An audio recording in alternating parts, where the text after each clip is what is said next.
ఉన్న బంగారాన్ని విడిపించి ఆ రోజు ఆన్లైన్ రేటుకే మేము కొంటాం. Sharma gold company. నమస్తే, వెల్కమ్ టు సుమన్ టీవీ. నేను మీ యామ్ని. మనకి మే 1 నుంచి గురుగ్రహం అనేది మేషరాశి నుంచి వృషభ రాశికి మారుతుంది కాబట్టి అసలు ఈ 12 రాశుల వారికి ఏ విధంగా ఉంటుంది, ఈ విషయాలు మనకి తెలియచేయడానికి ప్రస్తుతం మనతో ఉన్నారు ప్రముఖ ఆధ్యాత్మికవేత్త, ప్రముఖ జ్యోతిష వాస్తు పండితులు రవికిరణ్ శర్మ గారు ఉన్నారు. గురుగారిని అడిగి మనం తెలుసుకుందాం. నమస్కారం గురుగారు. నమస్కారం. గురుగారు, మనకి మే 1 నుంచి అంటే గురుగ్రహం మార్పు చెందడం వల్ల అసలు కుంభరాశి వారికి ఏ విధంగా ఉంటుందండి, పరిహారాలు కూడా తెలియచేయండి. తప్పకుండా. కుంభరాశ్యాధిపతి శని. శని స్వస్థానంలో ఉన్నాడు, అంటే మకర కుంభయో శని. ఆ స్వస్థానం అంటే రాశ్యాధిపతి శని కుంభంలో సంచారం చేయడం వల్ల తన ఇల్లు తన నాశనం చేసుకోడు ఫస్ట్గా. అందువల్ల ఆ కుంభరాశికి కొన్ని అనుకూలతలు అవి ఉన్నాయన్నమాట.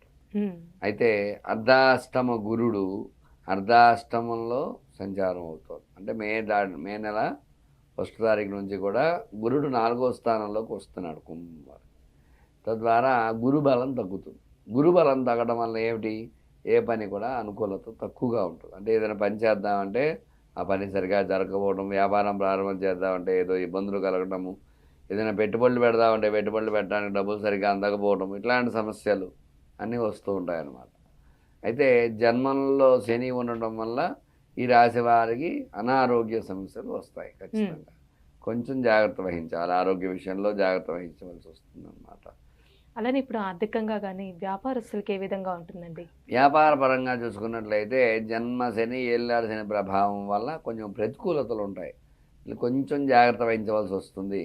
ఆ జాగ్రత్త వహించినట్లయితే అనుకూల యోగాలు వచ్చే అవకాశాలు ఖచ్చితంగా ఉంటాయి.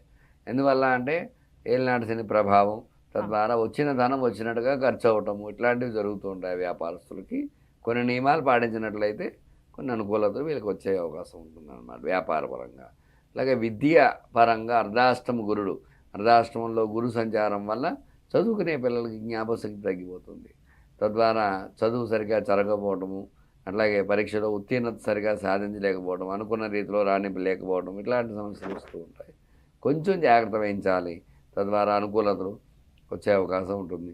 అలాగే ఉద్యోగ ప్రయత్నం చేసేవారు ఎవరైతే ఉన్నారో వాళ్ళ ఉద్యోగ ప్రయత్నాలు కూడా ప్రతికూల యోగాలు ఉంటాయి. వెళ్తారు కానీ అందులో సెలెక్ట్ కాకపోవడం, ఇబ్బందులు పడడం, అలాగే ప్రమోషన్స్ రాకపోవటం, అలాగే ఉద్యోగంలో స్థిరత్వం లేకపోవటం అనేటువంటివి జరుగుతుంటాయి. అంటే ఉద్యోగం మారదాం, దాంట్లోకి వెళ్ళిపోదాం అనేటువంటి మైండ్ అట్లాంటివి రావటం ఈ రాశి వారికి వస్తూ ఉంటాయి. కొంచెం జాగ్రత్త వహించాలి ఉద్యోగపరంగా. అట్లాగే వివాహ ప్రయత్నాలు చేసేవారికి శని అనుకూలంగా ఉంటాడు, కానీ అర్ధాష్టమ గురుడు వల్ల కొన్ని ప్రతికూలతలు వస్తాయి. తద్వారా సంబంధాలు చెడిపోవడము, సంబంధం ఇంకేం పెళ్ళి అయిపోతుందని అనుకుంటాం కానీ వచ్చిన సంబంధం ఏదో ఆటంకం రావడం, ఇబ్బందులు కలగడం, ఇట్లాంటి సమస్యలు వస్తూ ఉంటాయి. కొంచెం జాగ్రత్త వహించాలి. అలాగే సంతానపరంగా కూడా అనుకూల యోగం తక్కువగా ఉంటుంది కుంభరాశికి. ద్వితీయంలో భాగ్యంలో రాహు ఉన్నప్పటికీ కూడా అష్టమ కేతు వల్ల కొన్ని ఇబ్బందులు వస్తూ ఉంటాయి. తద్వారా సంతానంలో సమస్యలు రావడము, కొంచెం అనుకున్న సంతానం కలగకపోవటము, ఇట్లాంటివన్నీ ఇబ్బందులు వస్తూ ఉంటాయి. భార్యాభర్తల మధ్య అన్యోన్యత కొంచెం లోపించడము, ఇట్లాంటివన్నీ ఉంటూ ఉంటాయి. కొంచెం భార్యాభర్తల సమస్యలు రావడం, ఇట్లాంటివి వస్తూ ఉంటాయి ఈ రాశి వారికి, కుంభం వారికి. అంటే ఇప్పుడు ప్రైవేట్ ఉద్యోగస్తులు కానీ గవర్నమెంట్ రంగానికి సంబంధించండి వీరికి ఏమైనా ప్రమోషన్స్ కానీ స్థల మార్పిడి ఉందంటారా? వీళ్ళకి అష్టమ కేతు ఉండడం వల్ల కొంచెం స్థల మార్పిడి అవకాశాలు తక్కువ ఉంటాయి. అలాగే ఉద్యోగ ప్రయత్నాలు చేసే వారికి గవర్నమెంట్ ఉద్యోగులు కానీ ప్రైవేట్ ఉద్యోగులు కానీ స్థిరత్వం అనేది ప్రయత్నాలు చేస్తారు కానీ అనుకూలించడం కొంచెం తక్కువ అవకాశాలు ఉన్నాయి. ఎందువల్ల అంటే జన్మంలో శని ఉండడం వల్ల, అర్ధాష్టమంలో గురువు ఉండడం వల్ల అనుకూలతలు తక్కువ ఉన్నాయి. అందువల్ల వీళ్ళు అనుకున్న ఉద్యోగం సాధించలేకపోవటము, అట్లాగే స్థిరత్వం లేకపోవటము, పర్మనెంట్ కాకపోవడము, ప్రైవేట్ ఉద్యోగాలు అవన్నీ కూడా ఇట్లాంటివి జరుగుతూ ఉంటాయి అన్నమాట. కొంచెం పరిహారాలు చేసుకున్నట్లయితే అనుకూలతలు ఉంటాయి. వ్యవసాయ పరంగా చూసుకున్నట్లయితే వ్యవసాయం కూడా ప్రతికూలంగానే, ఎందుకంటే అర్ధాష్టం గురుబలం తక్కువగా ఉంటుంది. అందరి పంటలు పండుతాయి కానీ ఆ పంట చేతికి వచ్చే సమయానికి వీళ్ళ పంట అకాల వర్షం రావడం, చేతికి అందకపోవడం, ఇట్లాంటి సమస్యలు కానీ, లేదంటే పంట సరిగ్గా పండకపోవడం, అన్ని పంటలు బాగా పండి ఒక్క పంట సరిగ్గా పండకపోవడం, ఇట్లాంటి ఇబ్బందులు. ఎందువల్లంటే అన్ని భూములు ఒక్కొక్కసారి భూమిని బట్టి, భూసారాన్ని బట్టి కూడా పంట పండుతుంది.